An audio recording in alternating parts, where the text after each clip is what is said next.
I literally got down on my knees, Lester, and I prayed to God. I said, you know, I don't want to live. It was a crime that engulfed a city. A young tourist murdered. He was stabbed trying to protect his mother. You had to get every one of them. 7 teens convicted. One says he's innocent. You don't have to believe me. Look at the facts in this case. Now, we're doing just that. Tracking down witnesses. He was shaking. He started crying. Revisiting evidence. The most emotional day was reading the letter. Is he telling the truth or lying to win his freedom? You made that up, didn't you? We're about to find out. This is a Perry Mason moment. Right, she's a surprise to everyone. I'm Lester Holt, and this is Dateline. Tonight, Tipping Point.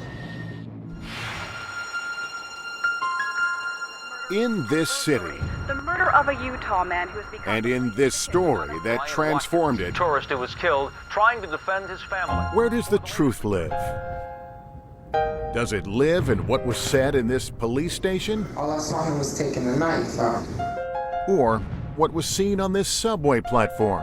Clearly, she sees one person that she recognizes. Does it live in what was argued in this courtroom? You made that up, didn't you? No. Or is the truth locked up in this prison? This is my cry for justice. Tonight, you'll hear a judge decide where the truth will prevail. Times Square, bustling with tourists, vibrant and safe. Except it wasn't always like this. 25 years ago, New York was in turmoil. Crime was out of control. And then came the moment New Yorkers said enough is enough. A murder of a young tourist on a Manhattan subway platform, just a few blocks from where I'm standing.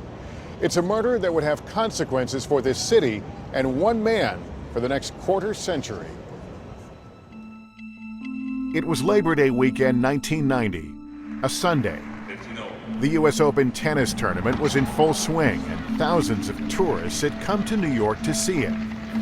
Among them, Brian Watkins, a college student and tennis player from Utah, who was there along with his family. They were avid tennis fans. That's why they were here. Journalism professor and writer Bill Hughes has followed the story for years. The tennis games were delayed that day, so they were out a bit later than they expected. As the Watkins family headed out to dinner about 9:30 p.m., Hughes said they made a fateful decision. They could have took a cab, but they got on the subway. And that's where everything changed. That's where everything went south. As Brian and his family headed into the 7th Avenue subway station, a train pulled in, unloading dozens of teenagers, all headed to a nearby dance club. It's just mayhem, you know, there's kids all over, and so, but they exit the subway station. A small group of 6 to 8 congregates near the top of the subway station on the sidewalk. This particular group doesn't have the money for the cover charge. Right. One of the guys said, "We're going to grab a wallet." The group of teenagers went back downstairs, where Brian and his family were waiting on the platform for their train. They spot the Watkins family standing right about here, and then bam, they come out screaming and hollering. Mr. Watkins is grabbed, knocked to the ground, and punched. He's slashed with a box cutter, and his wallet is torn out of his pocket. Mrs. Watkins is grabbed from behind, hunched over, and someone kicks her in the face. Somebody yells, "We got it, let's go." As the group took off, Brian Watkins ran after them. One of the attackers, Gary Morales, had a knife. He realizes that Brian's right behind him. Right. If you're Brian, I'm Morales. He goes like this. Swings. And then runs up the stairs. Brian was stabbed and soon collapsed. Can you send an ambulance to 7th Avenue? Within minutes, the 911 call started coming in. Brian's mother ran to a payphone, frantically pleading for help. They stabbed him in the heart. He's dying. Is he awake? No, he's not. He's unconscious. Brian Watkins died on the way to the hospital. He was just 22 years old. They were the targets of young killers. And a tourist was stabbed to death. Brian Watkins was stabbed. How would you describe the media reaction to this murder? Almost inducing a wave of panic.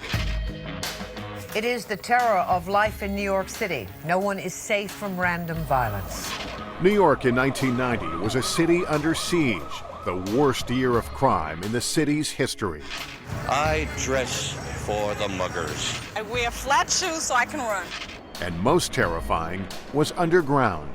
Very often our subway stations... 25 years ago, the man responsible for policing the transit system was Bill Breton. It was a terrifying time.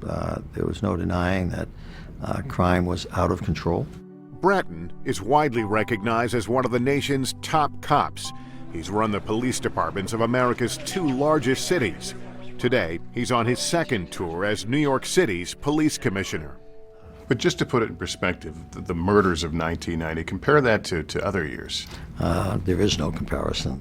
1990, 2,243. Last year, 333.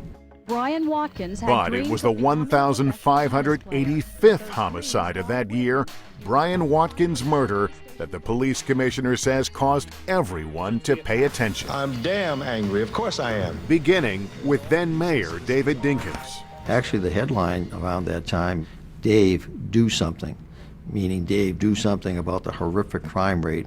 And the Brian Watkins stabbing was an accelerant that was added to that whole fear.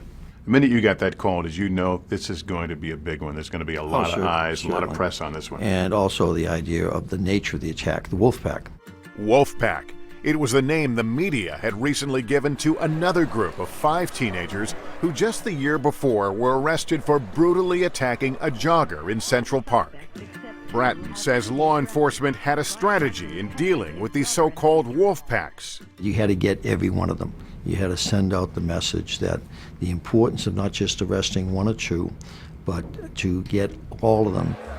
And that's exactly what police were doing in the Watkins case. Within 24 hours, they had a group of teenagers in custody. But Bratton says the impact of Brian Watkins' murder on New York didn't end with those arrests. Well, it was a seminal case for me that allowed us to have a tipping point impact. The day after the murder, Bratton received a call from the governor's office offering $40 million to help fight crime. Money that would be used to hire thousands of new cops. And soon, the city's crime rate began to drop, as it has for the past 25 years. As for the suspects arrested in the Watkins case, all would be convicted of murder and sentenced to 25 years to life. But that's not even close to the end of the story. Of the 7 men convicted of this crime, 1 says he alone is unjustly paying the price for the murder that Commissioner Bratton says changed New York City. I had no involvement in this crime, so it's very, very important to me that my name is cleared. Coming up, this man admits he was one of the teens at the subway station that night. Why he now says he's not a villain in this story, but a victim. He slapped me in my face, and he kicked me right down to the floor.